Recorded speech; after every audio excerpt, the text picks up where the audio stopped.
Pemain sinetron Risty Tagor mulai sering dijodohkan teman-temannya setelah bercerai untuk ketiga kalinya. Pernikahan ketiga Risty Tagor dengan seorang pengacara kembali kandas.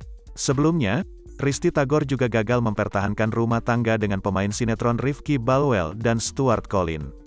Risty Tagor tidak menegaskan perceraian ketiganya itu.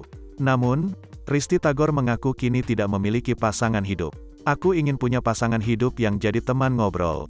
Sekarang lagi nggak ada," kata Risty Tagor di sela peluncuran mini albumnya di kawasan Tanah Abang, Jakarta Pusat, Selasa, tanggal 12 April tahun 2022.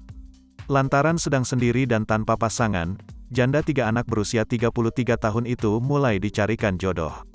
Ada aja yang jodohin, ada yang sama duda, single, sampai ada yang baru mau jadi duda yang dikenalin ke aku. "Mau jadi duda kok ditawarin," kata Risty Tagor. Meski ingin menikah lagi, Risty Tagor belum memikirkan pasangan baru.